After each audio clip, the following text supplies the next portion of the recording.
70 के दशक की माया नगरी मुंबई। बॉम्बे पुलिस के एक बेहद ईमानदार और उसूलों वाले हेड कांस्टेबल इब्राहिम कास्कर का परिवार रहता था। इब्राहिम एक ऐसा शख्स था जिसने जिंदगी भर अपनी खाकी वर्दी पर रिश्वत का एक दाग नहीं लगने दिया। लेकिन नियति का खेल देखिए, उसी पुलिस वाले के घर में एक ऐसा नापाक मंसूबा आकार ले रहा था जो आने वाले दशकों तक भारत की छाती पर मूंग दलने वाला था। इब्राहिम का बेटा दाऊद इब्राहिम। दाऊद बचपन से ही अलग था। पढ़ाई लिखाई में उसका कोई मन नहीं लगता था। उसकी आंखें हमेशा अपने इलाके के उन भाई लोगों को घूरती थी जो महंगी घड़ियां पहनते थे, जिनके पास इंपोर्टेड गाड़ियां थी और जिनके एक इशारे पर पूरा बाजार बंद हो जाता था। दाऊद की आंखों में मुंबई के अंडरवर्ल्ड का बेताज बादशाह बनने की भूख थी। शुरुआत हुई डोंगरी की सड़कों पर छोटी मोटी चोरियों, राहगीरों को लूटने और दुकानदारों से हफ्ता वसूली करने से। उस वक्त मुंबई पर राज था बड़े खिलाड़ियों का। हाजी मस्तान, यूसुफ पटेल और करीम लाला। स्मगलिंग की दुनिया पर करीम लाला का राज था। 20 साल के उस नौजवान दाऊद ने करीम लाला का गैंग ज्वाइन कर लिया।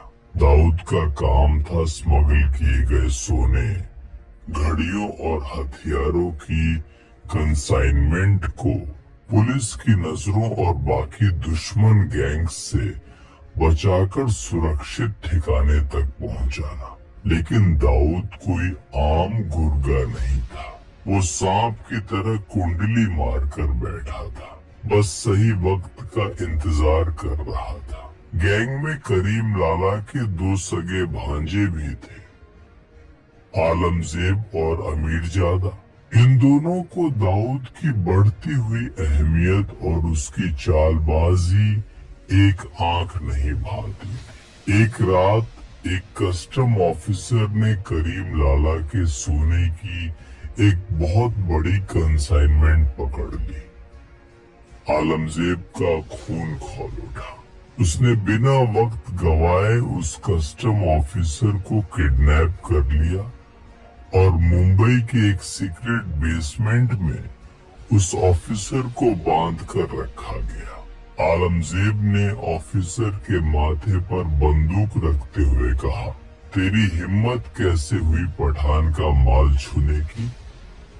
जान प्यारी है तो 2 लाख रुपए का इंतजाम कर, वरना तेरे शरीर के इतने टुकड़े करूंगा कि तेरी बीवी पहचान नहीं पाएगी। उस दौर में 2 लाख रुपए एक बहुत बड़ी रकम हुआ करती थी। इस फिरौती की रकम को सुरक्षित लाने और मामले को रफा दफा करने की जिम्मेदारी दी गई दाऊद को। जब दाऊद के हाथों में वो 2 लाख रुपए की भारी गड्डियां आई तो उसके अंदर का शैतान जाग उठा। दाऊद की नीयत पूरी तरह डोल गई। उसने एक बहुत बड़ा हिस्सा अपने पास छुपा लिया और एक छोटी सी रकम जाकर आलमजेब को दी। क्या है ये? बाकी का पैसा कहाँ है दाऊद? आलमजेब ने सवाल किया। दाऊद ने जवाब दिया, भाई वो लोग इससे ज्यादा का इंतजाम नहीं कर पाए। पुलिस और कस्टम का भी भारी लफड़ा हो सकता था, इसलिए जो मिला मैं ले आया। हालांकि जब पठान भाइयों ने अपने सीक्रेट सोर्सेज और खबरी नेटवर्क से पता किया तो उन्हें पता चला कि पैसा पूरा दिया गया था। दाऊद की इस गद्दारी ने करीम लाला के दरबार में भूचाल ला दिया। दाऊद को बीच महफिल में दर्जनों गैंगस्टर्स के सामने घसीट कर लाया गया। उसे पीटा गया। लातों, घूसों और डंडों से उसकी ऐसी हालत कर दी गई कि वो अपने पैरों पर खड़ा नहीं हो पा रहा था। उसे गैंग से धक्के मारकर बाहर निकाल फेंका गया। दाऊद ने उसी रात तय कर लिया था कि वो अब किसी के लिए काम नहीं करेगा। वो खुद अपनी गैंग बनाएगा। उसने अपनी खुद की सिंडिकेट डी कंपनी की नींव रखी। उसने अपने भाइयों साबिर, इकबाल, अनीस और नूरा को अपने साथ मिलाया। अब वो सिर्फ स्मगलिंग नहीं कर रहा था, वो एक पूरी की पूरी पेशेवर फौज तैयार कर रहा था। दाऊद खुद एक एक लड़के को चुनता था। बॉम्बे की सड़कों पर अब रोज खून बहने लगा था। दाऊद गैंग और पठान गैंग के बीच की दुश्मनी अब नासूर बन चुकी थी। अंडरवर्ल्ड के पुराने डॉन जैसे हाजी मस्तान और यूसुफ पटेल समझ चुके थे कि अब हवा का रुख बदल रहा है। ये नई पीढ़ी खून बहाने से गुरेज नहीं करती।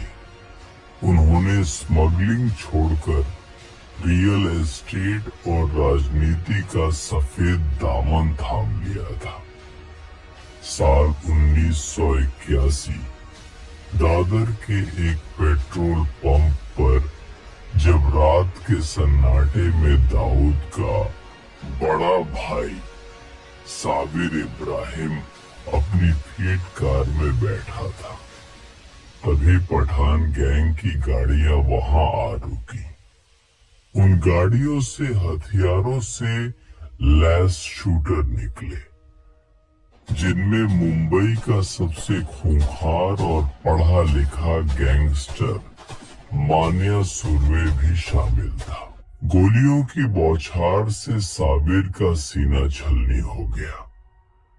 कार के शीशे चकनाचूर हो गए और साबिर की लाश खून के तालाब में डूब गई। उसी रात दाऊद पर भी उसके घर के पास एक जानलेवा हमला हुआ, लेकिन किस्मत ने उसे बाल बाल बचा लिया। जब दाऊद अस्पताल पहुंचा और उसने अपने बड़े भाई साबिर की खून से लथपथ ठंडी लाश देखी, तो उसके अंदर का बचा खुचा इंसान हमेशा के लिए मर गया। आज के बाद मुंबई की सड़कों पर पठान गैंग का एक भी आदमी जिंदा सांस नहीं लेगा। उन्हें उनके घरों में घुसकर मारूंगा, ये मेरा वादा है साबिर भाई, दाऊद ने कसम खाई। आलमजेब समझ गया था कि दाऊद अब एक पागल हाथी की तरह हो चुका है, जिसे रोकना नामुमकिन है। अपनी जान बचाने के लिए आलमजेब ने रातों रात मुंबई छोड़ दी और गुजरात को अपना नया बेस बना लिया।